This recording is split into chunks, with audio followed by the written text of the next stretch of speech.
Imagine an infinite, completely empty, and sterile room stretching in all directions, where not a single speck of dust exists, and no light penetrates at all.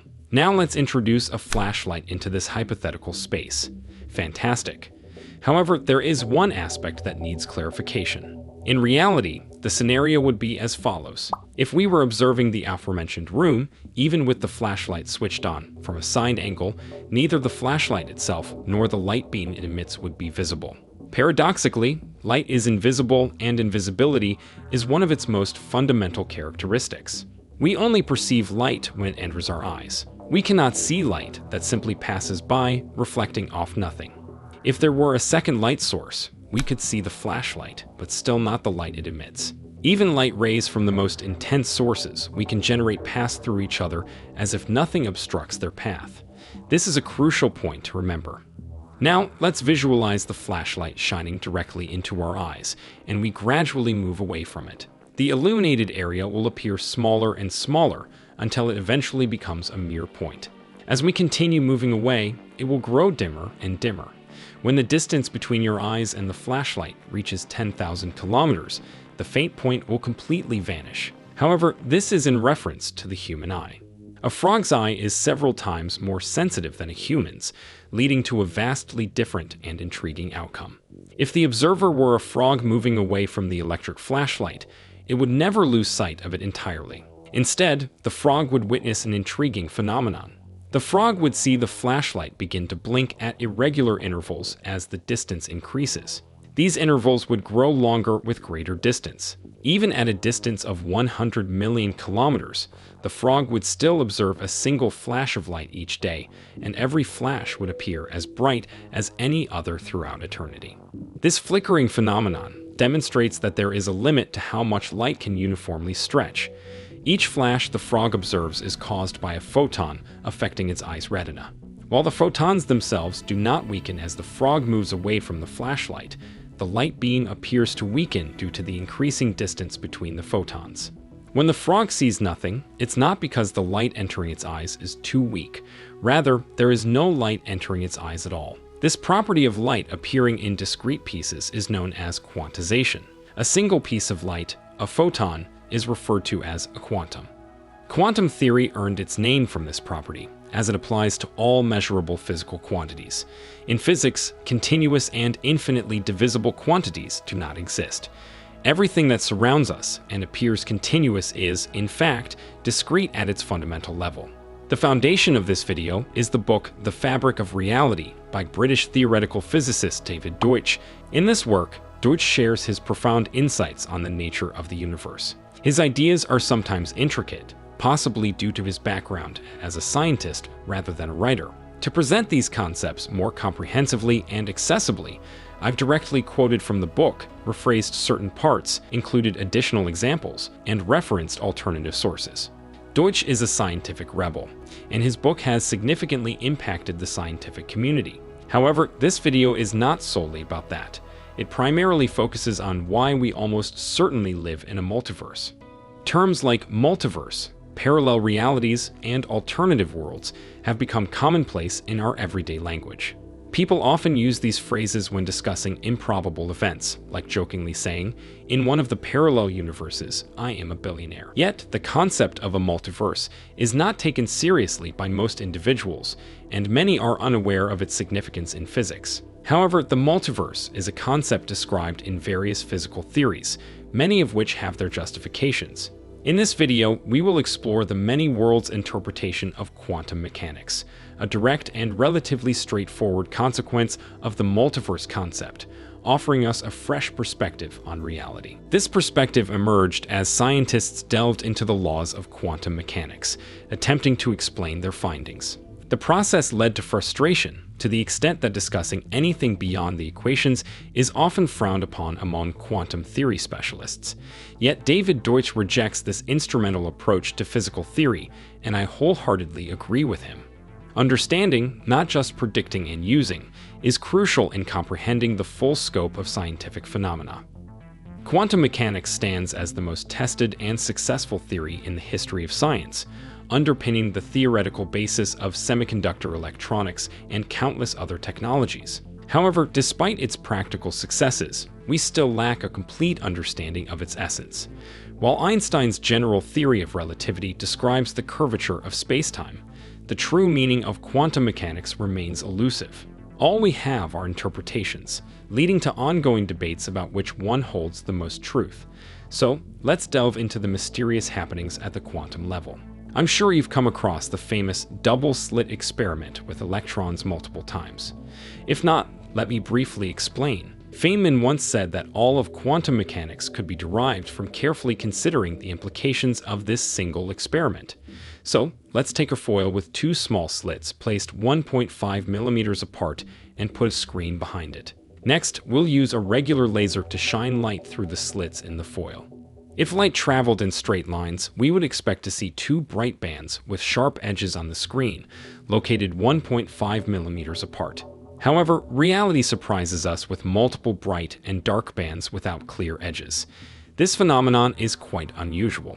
Now let's take it a step further and add two more slits between the original two, spacing them just 1/10 of a millimeter apart. Common intuition might suggest that the resulting pattern would be similar, but in reality, something entirely different happens. The shadows of the four slits create a structure that is not a mere combination of two slightly offset shadows from two slits, but rather a completely distinct pattern. In this pattern, there are areas like point X. These areas were illuminated when there were only two slits in the partition, but suddenly stopped being illuminated when two more slits were added, allowing more light through. The appearance and disappearance of these illuminated points are puzzling. Something from the second set of slits seems to interfere with the light from the first set, affecting the outcome at point X. But what could this interfering factor be? It must be present within the light beam itself, and whatever it is, it behaves exactly like light. It interacts with surfaces, reflecting, transmitting, or being blocked in the same way as light. The most plausible explanation is that this something is light itself, meaning photons from one slit interfere with photons from the others. But wait, don't photons fail to interact with each other? I mentioned this earlier in the video. To further investigate, let's run the experiment again, but this time, fire just one photon at a time from the laser. Surprisingly, we obtain the same results. Even with single photons, not a single photon reaches point X when all four slits are open. Yet, as soon as we close two slits, the flashes at point X reappear. One might speculate that the photon somehow splits into fragments that change their trajectory after passing through the slits and then recombine. However, experiments with detectors at each slit show that we never observe more than two detectors triggering simultaneously. So, what is really happening? When we fire one photon at a time in the experiment, something intangible and invisible passes through the other slits and interferes with the original photon. We cannot detect this mysterious phenomenon using devices. This intriguing behavior at the quantum level challenges our classical intuition and continues to be a subject of fascination and ongoing research in the field of quantum mechanics. Let's approach this question critically. We've discovered that when a single photon passes through the apparatus, it goes through one slit, but then something affects it, causing it to deviate from its original path. This influence seems to depend on which other slits are open, implying that some objects affecting the photon must be passing through those slits, behaving like photons themselves. However, these objects are invisible to us. We may call them shadow photons, as we can only indirectly detect them through their effects on real photons. Thus, each real photon appears to be accompanied by an entourage of shadow photons, and when a photon passes through one of the four slits, some shadow photons pass through the remaining ones. The number of shadow photons is significantly greater than that of real photons. According to David Deutsch and his colleagues, there seems to be no upper limit to the number of shadow photons, but the minimum count is estimated to be around 1 trillion shadow photons per real one, and that's just the minimum. Now let's consider the behavior of shadow photons at the microscopic level when they encounter a light impenetrable barrier. Surprisingly, they seem to stop at the barrier. But what stops them? We know they cannot absorb the real atoms of the barrier because, given their presumed number, the barrier would simply evaporate due to the immense energy. Clearly, this doesn't happen. Moreover, we have observed that the barrier affects both real and shadow photons equally, even though shadow photons do not interact with real atoms at all. This observation leads us to a compelling conclusion. Alongside the real barrier, there must exist a shadow barrier. It seems inevitable. And if we consider that the shadow atoms must have duplicates of the real atoms in the barrier, this shadow barrier would consist of shadow atoms. Each real atom would have multiple duplicates in this shadow world. The overall density of shadow atoms, even in the faintest fog, is more than enough to stop even the most powerful force, even just one photon. You might stop me here and say, aren't these conclusions too far-reaching, especially when dealing with the microworld? How can we speak of entire parallel universes based on mere photon interference? Photons don't even have mass. But consider this. We've observed an interference pattern not only with photons, but also with fullerene molecules. Fullerene, composed of pure carbon, is almost a classical object. This implies that particles, even at larger scales, can exhibit behavior indicating the presence of parallel universes. These observations push us to explore the intriguing possibility of parallel realities, where shadow worlds with shadow particles exist alongside our familiar reality. Understanding the intricacies of quantum phenomena and the implications of these experiments continues to captivate and challenge our understanding of the universe. These universes are parallel in the sense that within each of them, particles interact just as they do in our real universe. However, the influence each universe has on the others is quite weak and manifests through the phenomenon of interference. In this way, we've arrived at a chain of conclusions that begins with peculiar shadow patterns and leads us to the concept of parallel universes. At each stage, we find that the behavior of the objects we observe can only be explained by the presence of invisible objects with specific properties. The central idea is that the interference of a single particle undeniably dismisses the possibility of the existence of only one real universe that surrounds us. Nonetheless, the theory of a multiverse was not widely embraced among physicists for quite some time. But why? Because its implications seem too grandiose to accept. Some physicists question why we can't simply propose that photons behave as if they interact with invisible objects. Why should we delve further and embrace the idea of these invisible objects' existence? After all, a real photon is tangible, whereas a shadow photon merely represents a possible but unrealized behavior of a real photon. Quantum theory involves the interaction of the real with the possible. Why can't we leave it at that? According to David Deutsch, the possible cannot interact with the real. Non-existent objects cannot alter the trajectory of existing ones. If a photon deviates from its expected path, something must be acting upon it. It cannot be that the real event, the detection of a real photon, is caused by an imaginary event that may or may not occur later. As I mentioned earlier, interference is not exclusive to photons. Quantum theory predicts, and experiments confirm, that interference occurs with any particle. Hence, each real electron must be accompanied by numerous shadow electrons, and each real neutron must have an array of shadow neutrons. Reality is far more extensive than it appears, and much of it remains invisible. We could label the collection of shadow particles as a parallel universe, since they interact with real particles solely through the phenomena of interference. Nevertheless, we can go even further. These shadow particles separate from each other in precisely the same manner that the universe of real particles separates from them. In other words, they do not form a single homogeneous parallel universe, much larger than the real one. Instead, they constitute an immense number of parallel universes, each resembling our real universe in composition and governed by the same laws of physics. However, they differ from one another in the arrangement of particles. Let's revisit the two-slit experiment.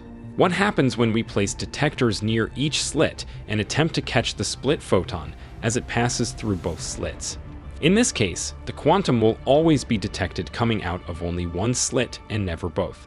This is consistent with the idea that quanta are indivisible by definition, and the interference pattern on the screen vanishes, replaced by a normal distribution in two bands. You might say, well, that's not surprising, as at the subatomic level, it's impossible to measure anything without interaction. The detector inevitably affects the photon and alters its behavior. Fair enough. However, if we place only one detector near one slit, the quantum, even if it passes through the other slit undetected, still does not exhibit interference. Somehow, the quantum knows that it is being measured at the other slit and refuses to interfere. The mere potential presence of information about which slit the photon traveled through denies us the opportunity to witness interference. It's simply mystifying. Indeed, based on this observation, a whole new perspective has emerged, almost akin to a religion. The materiality of thought, the observer affecting the universe merely by observing it. These notions were spurred by the classic interpretation of the founders of quantum mechanics. The classical interpretation, also known as the Copenhagen interpretation, is the most widely accepted view among those scientists seeking some explanations. According to this view, the world is divided into quantum observable objects and classical measuring devices, which in itself is quite peculiar. Thus, our photon, as a quantum object, behaves like a probability wave when flying through the slits before measurement. It exists in a superposition of quantum states. However, the moment this probability wave interacts with a classical system, such as a screen or a detector, it instantly collapses into a particle at a specific location. In the context of the Copenhagen interpretation, this is known as the collapse of the wave function. Einstein famously exclaimed, "I would like to believe that the moon is still there, even if we don't look at it."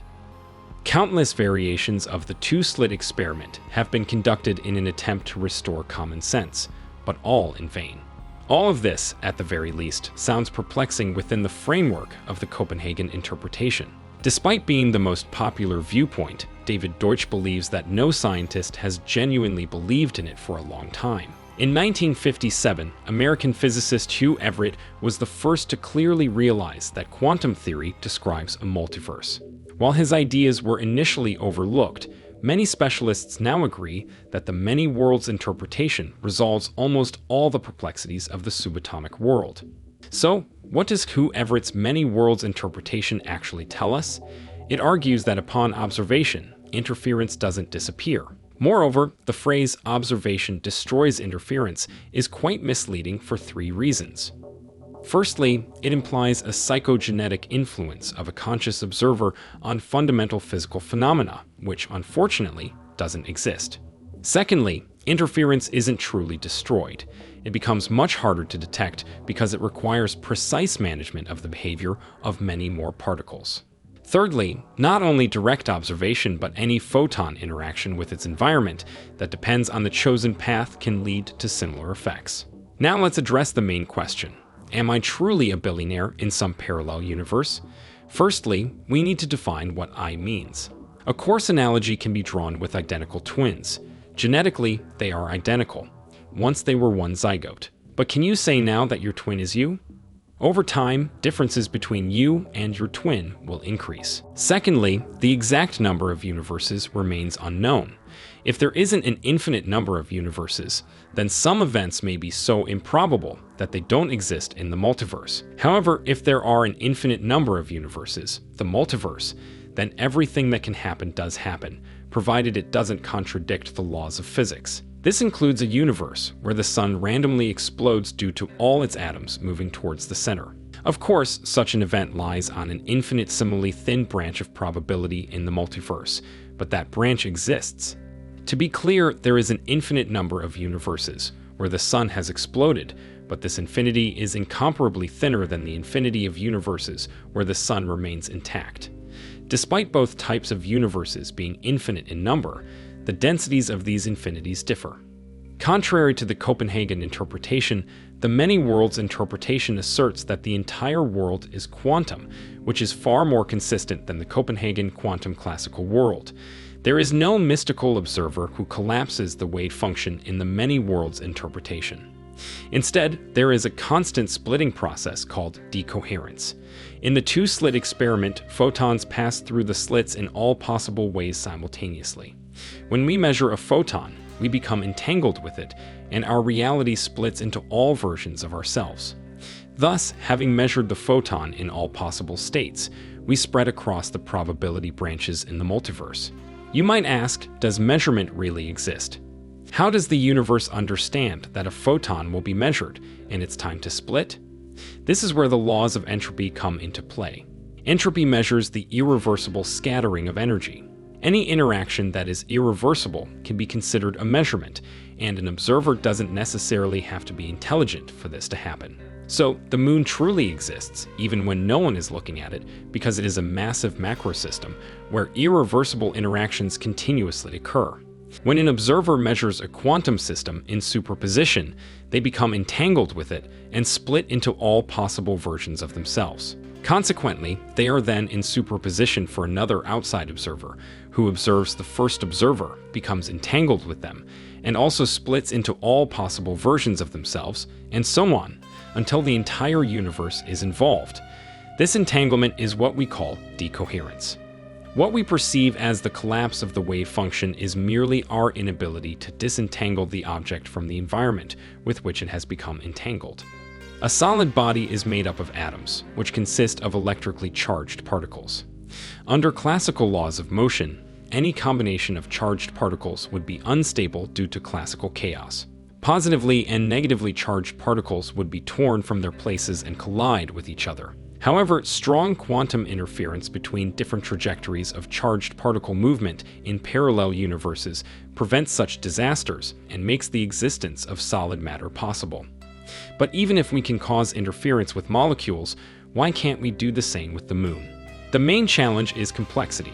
A few molecules are negligible compared to a huge cosmic body like the moon. Achieving superposition requires absolute isolation of the quantum system from the outside world.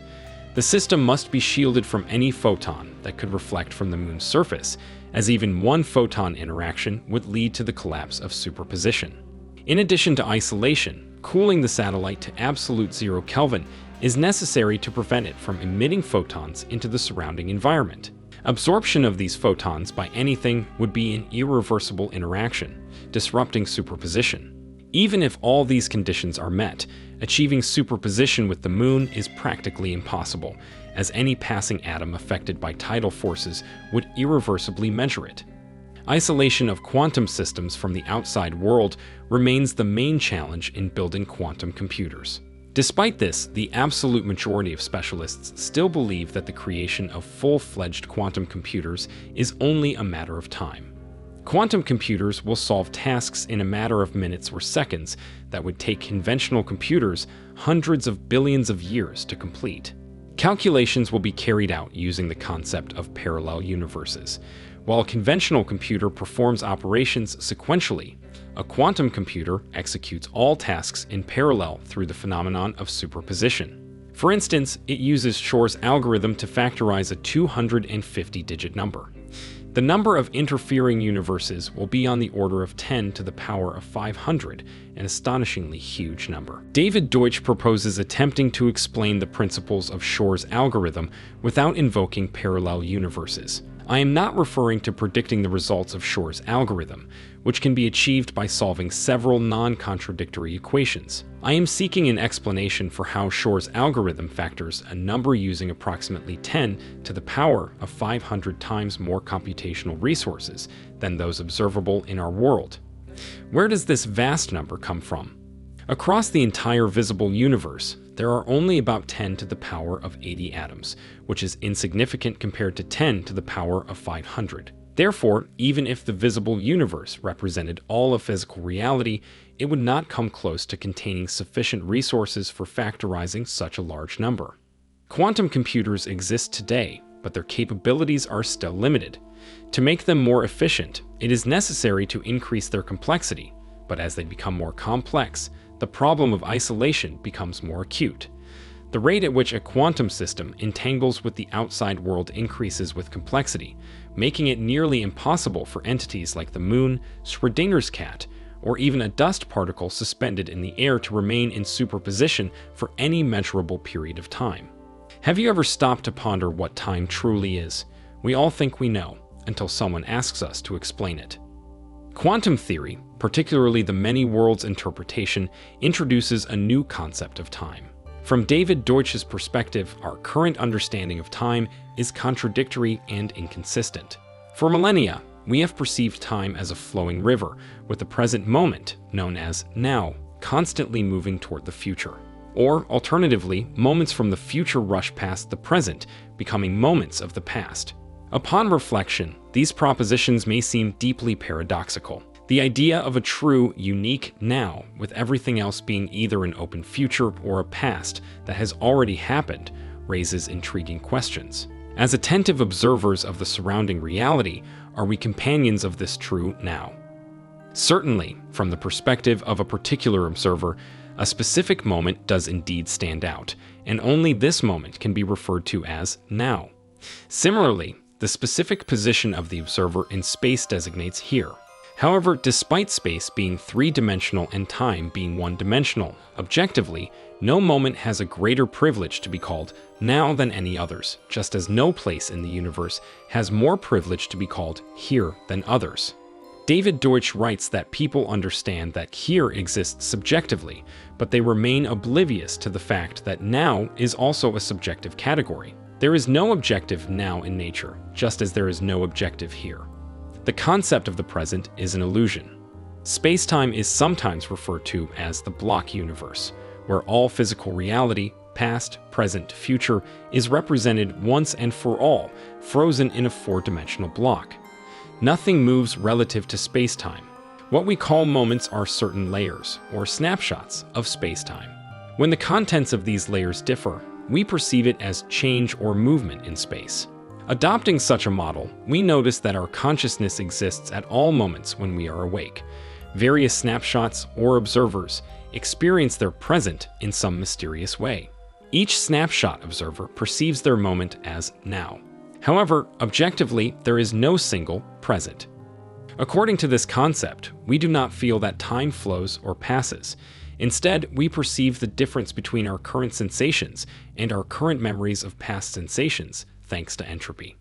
This concept could be considered a form of kitchen domestic philosophy, if not for one experiment proposed by John Archibald Wheeler. Initially, it was a thought experiment, but in 1999, physicists were able to implement it in practice. The essence is as follows. We use a standard setup to launch single photons, but behind the partition, we install a bed of barium bored crystal, which transforms one photon into two entangled photons of lower frequency. As these photons are entangled, we can perform measurements on one photon without interacting with the other. By placing a lens slightly to the side, we can combine the photon from the upper and lower slit in detector number 1. This lens effectively erases the information about which slit the photon passed through. Now we will conduct several measurements with another pair of entangled photons from both slits.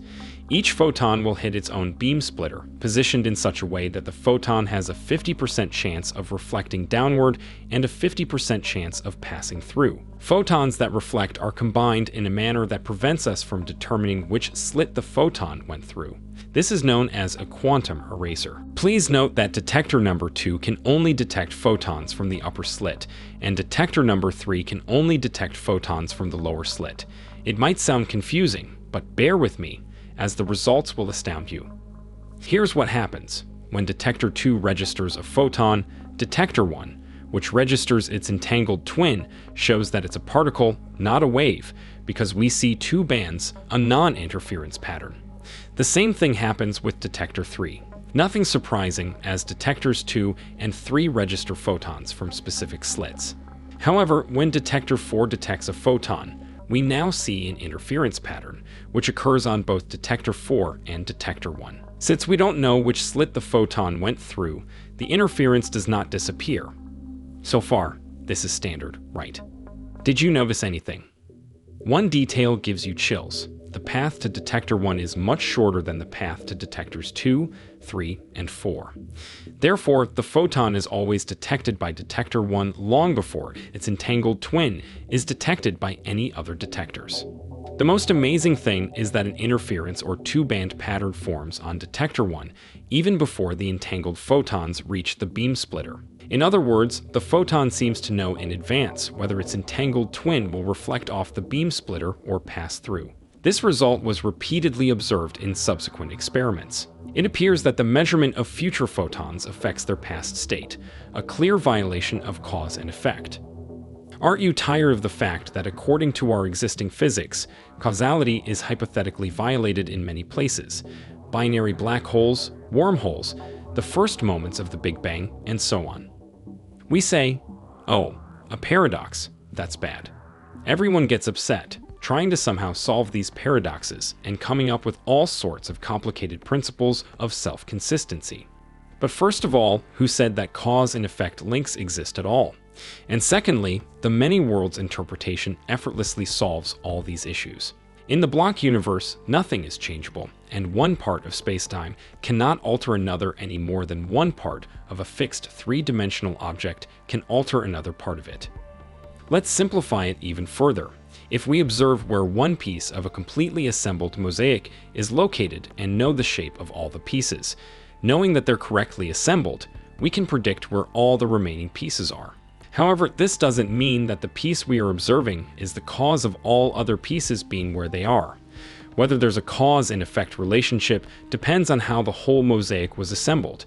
If the piece we're observing was placed first, then it indeed would be one of the causes of the other pieces being where they are. If another piece was placed first, then the position of the piece we're observing was a consequence of that, not a cause. But if the mosaic was created in one fell swoop by a blade shaped like this mosaic, then none of the positions of the pieces would be either the cause or consequence of the other positions.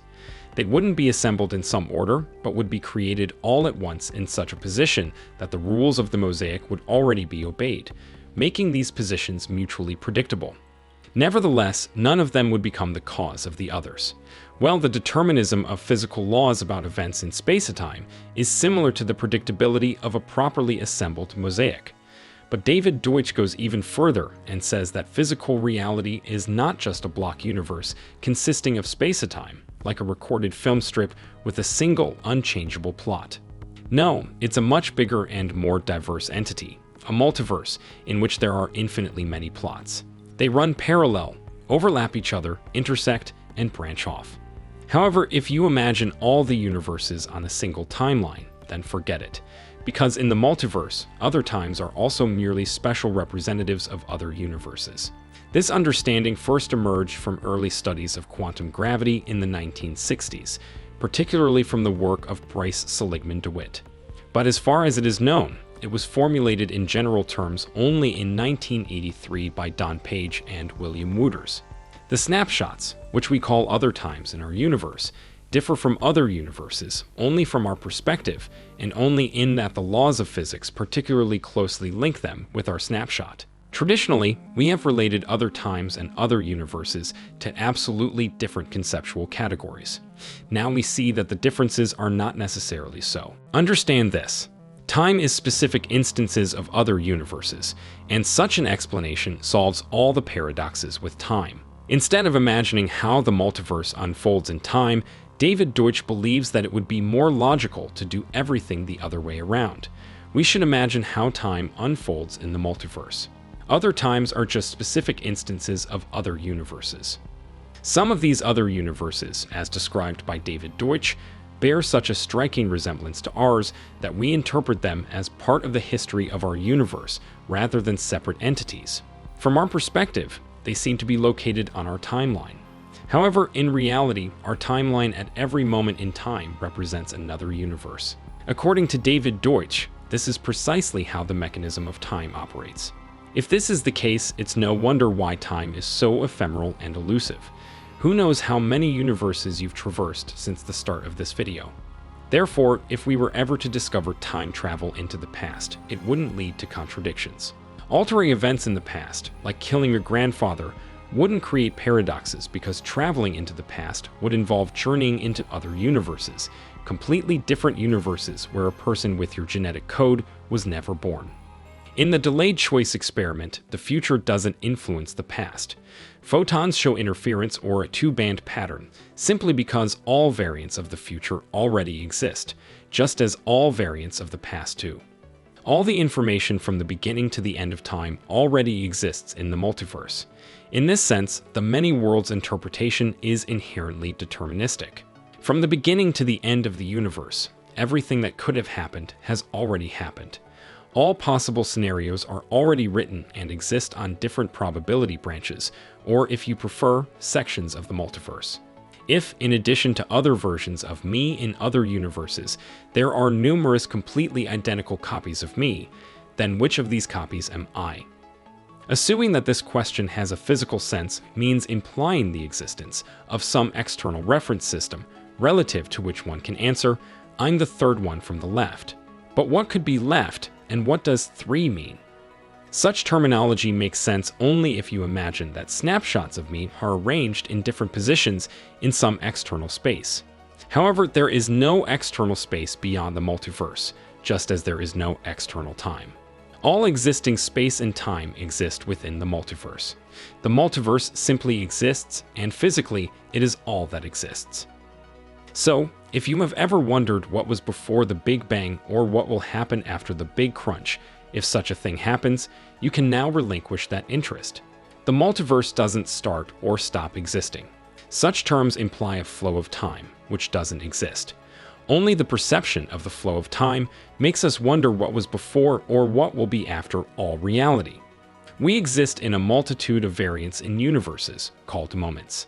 Each variant of us doesn't perceive the others directly, but possesses evidence of their existence, because the laws of physics link the contents of different universes. I won't be able to convey, even approximately, what the multiverse looks like with any illustration. Any visual representation is just a pitiful semblance. Now you may question, what are you talking about?